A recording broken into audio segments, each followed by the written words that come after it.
What's good, everybody? Welcome to an episode of my vinyl reviews and shit like that. Um, this is my first vinyl review of the year. So some vinyls I've copped since like late November, December, and shit like that. So check this out.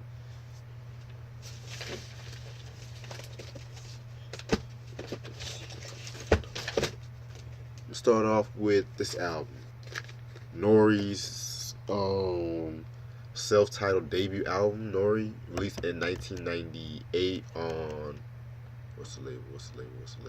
Penalty Records. Singles albums known for are I think Banned from TV, featuring Nature, Big Pun, Cameron, Styles P, and Jadakiss.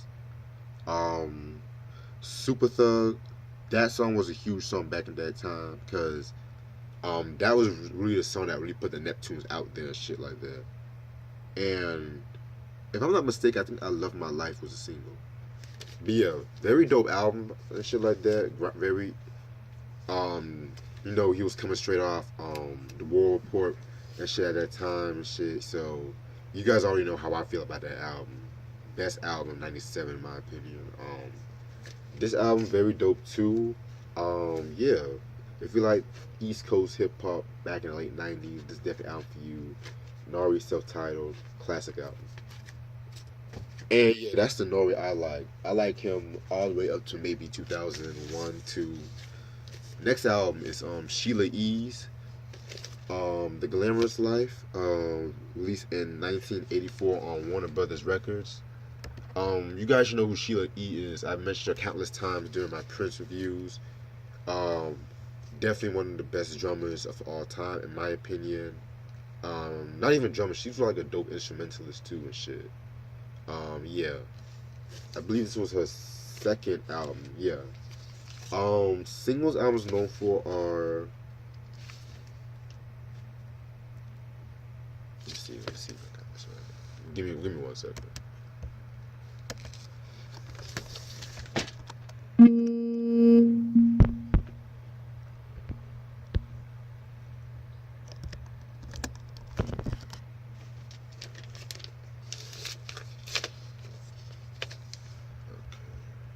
And by the way, in case you guys gonna leave in the comment section, no, I have not seen Black Panther yet. Just throw that out there. 'Cause I know somebody's gonna ask me if I've seen that movie. No, okay, actually, this was her first album. My fault. Singles albums known for are The Glamorous Life and The Belle of St. Mark and shit. Yeah, definitely a dope album right here. Classic album, especially like in the Minneapolis sound. This was definitely released in '84, and you guys know how big Prince and the Revolution was at that time. Purple Rain was out and shit. What else was that? That he was also working, I think, the Times, Ice Cream Castles. Yeah, very dope time. Yeah, I want to get my hands on her third studio album, the self-titled one. But that one goes for like a lot of money. I want to get my hands on that one and Jill Jones' self-titled one in 1987 and shit. Definitely need to get my hands on that. The Madhouse album, I can just get that anytime because it doesn't really cost that much from where I look. So, yeah. Then we have my boy King T with his debut album as well with that Act a Fool, released in 1988 on. Shit, let me see. Capitol Records. King T, definitely one of the West Coast legend and shit like that. One of the illest rappers and shit. Singles I was known for are Act a Fool and Bass. Yeah, this album definitely a West Coast classic and shit. A lot of people have said this is his best album. I tend to disagree on that because I feel like For Life was definitely his magnum opus in my opinion. Like the lyricism, the production, like come on. But yeah, that's nothing taken away from this album. This album is definitely dope too. If you like that early West Coast hip hop, I mean, yeah, like late '80s West Coast hip hop. You know what I'm saying? So definitely check this out. Representing Compton. And on the West Coast lane, we're gonna have Above the Law with Living Like Hustlers 1990 on Ruthless and Epic Records. Classic, classic, classic album. Like, this is one of the greatest albums, like hip hop albums ever, in my opinion. Like, very groundbreaking. The production, like Dre and Cole 87, like on the production and shit. Like, and this was really around the time, in my opinion, when Dre really found his style and shit. And it didn't really become noticeable until like the Niggas for Life album. But like, yeah, this has some dope production. But let me talk about the singles and shit. The singles of this album are, let me see.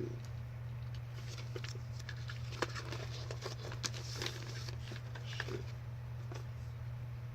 Murder Rap and Untouchable. Yeah, definitely a dope album and shit like that.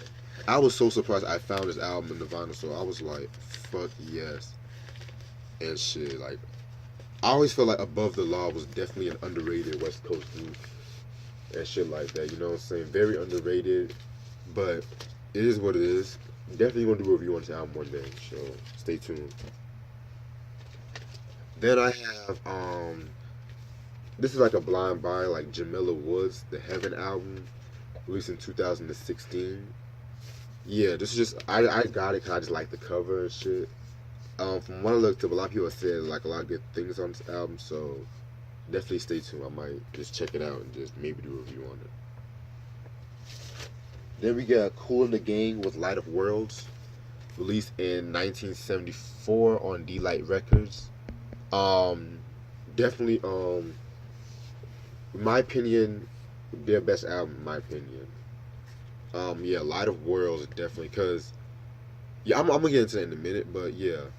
For those of you who don't know Kool and the Gang, you guys should know them and shit like that. They're known for songs like Ladies Night, Get Down on It, and shit. But this was like their early era when they were like more jazzy with their music and shit like that, which I'm gonna get into in a minute. But singles albums known for are Higher Plane, Rhyme Time People, and Summer Madness.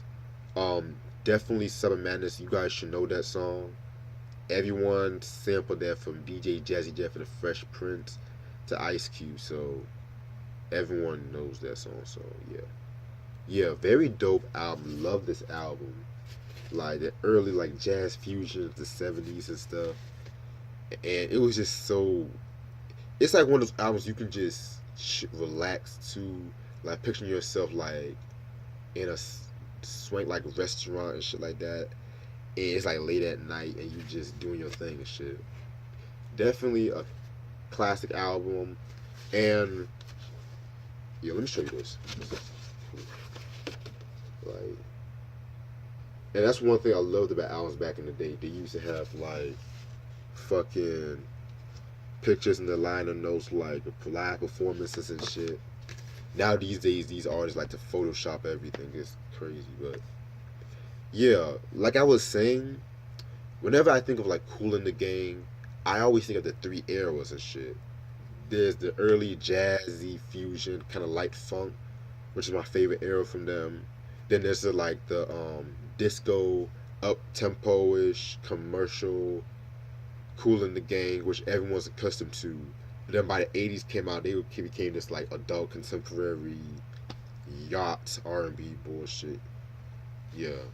But yeah, this is like the Kool and the Gang that I like. So, like, I like them all the way up to maybe 80, 81, 82. Then this album right here,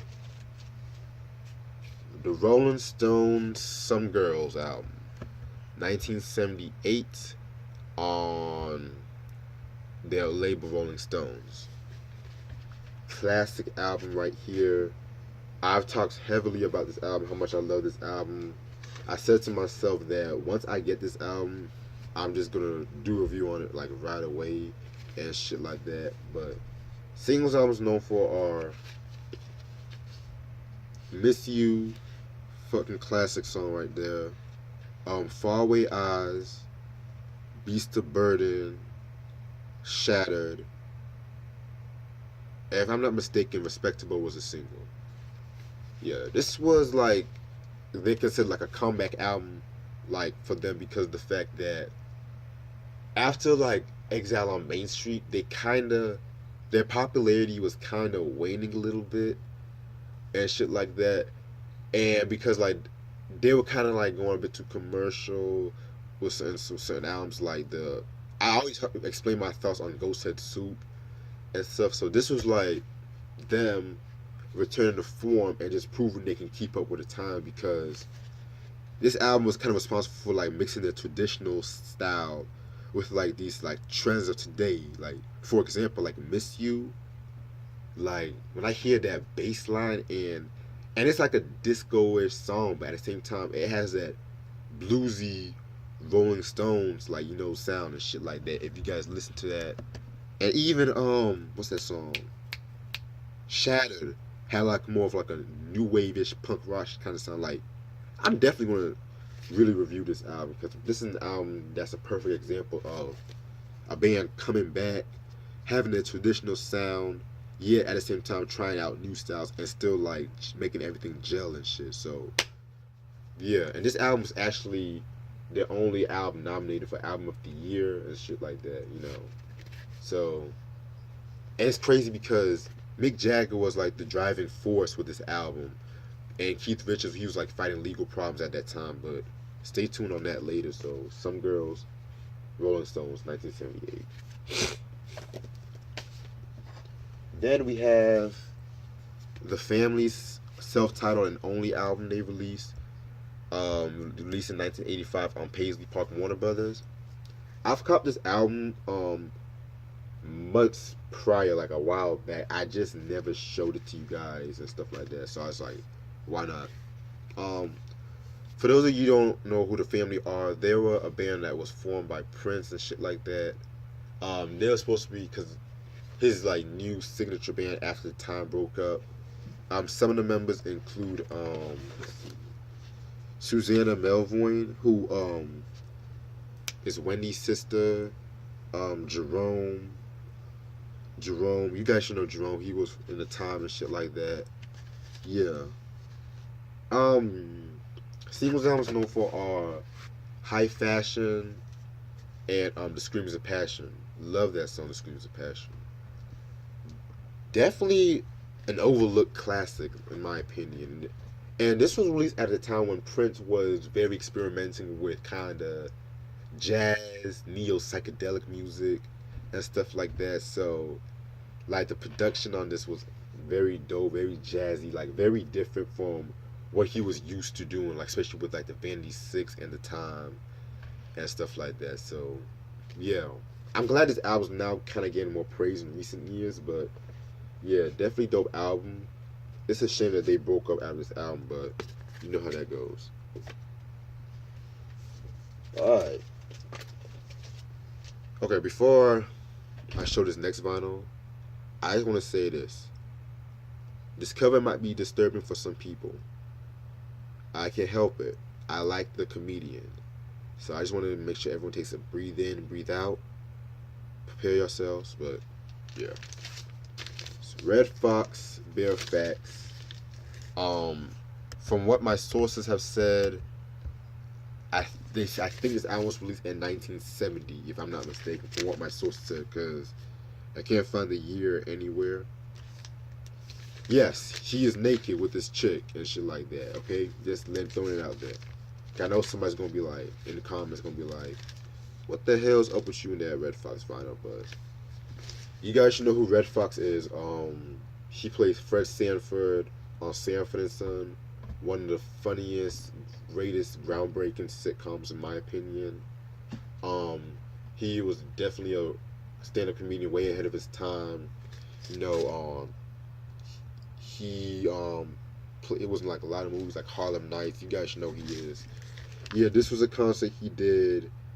I think like the Red Fox Club and stuff like that. So yeah, cool album. Well, it was a blind buy for me. So I just copied it because I wanted to start a collection of comedy albums. So yeah. Okay. Then we got the Beastie Boys with License to Ill, 1986 on Def Jam under Columbia. I I mentioned the Beastie Boys countless times. I had Pause Boutique, Check Your Head, Ill Communication. So this was yeah, their first album. Very cool album and everything.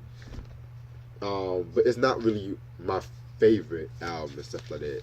Not denying it's I know it's important in hip hop, but I just feel like they've really just gotten better with their future releases. But singles I was known for are Hold It Now, Hit It, Paul Revere, The New Style, You Gotta Fight for Your Right to Party, Brass Monkey, No Sleep Till Brooklyn, and Girls. Um, from what I've looked up, I think this was the fastest selling release on Columbia Records. So yeah, that's what's up and shit like that. Beastie Boys, License to Ill. And last album, this was an album I had to fucking get. The Shining, Smith and Wesson, 1996, and shit like that. Label, what's the label? What's the label? Rec Records. You guys should know Smith and Wesson, Tech and Steel. Very, very, very, very, very, very classic album. This album is a hip hop classic in my opinion. Like the grimy basement field productions, like the Beatminerz did their thing on this joint right here. Singles albums known for are pull up the singles.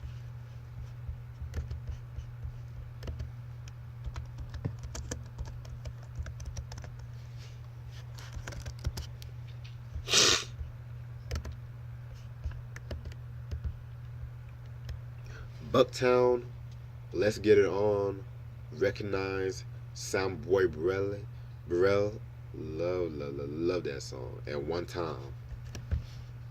Oh, I said, excuse me, this album was released in 1995. I believe I said 96, but yeah, this album is definitely one of the probably my favorite album from the Boot Camp Clique and stuff like that. Like it just embodies everything like in the mid '90s, like in New York and shit. Like the grimy production, like everything about this album is just dope as hell. Like yeah, The Shining, Smith and Wesson, '95, and that's all the time I have. But before I leave, I want to make a quick announcement. I'm currently planning this new mini series called like my favorite hip hop song of each year and stuff like that. I know it sounds generic, but this time I'm not gonna go by critical acclaim. I'm not gonna go by like commercial success. I'm definitely gonna really talk about how I feel like the song impacted like the year based on the sound and image and shit like that. You know what I'm saying? And just a quick disclaimer, I'm gonna go by single release in some songs. So, for example, like Wu-Tang Clan's Cream, although it was released in '93, album 36 Chambers, the single was released in '94. So that's why it qualifies as like a '94 song. So there you go. So yeah, I'm definitely gonna plan that. Just to let you know, also, some artists might be snubbed. Some artists you might be surprised why I put them there, but this is just what I liked about this channel and stuff like that, discussions and everything. So, favorite hip hop song each year, and I'm going to do it from 1984 all the way up to 2016, bar none. So, stay tuned on that. Peace.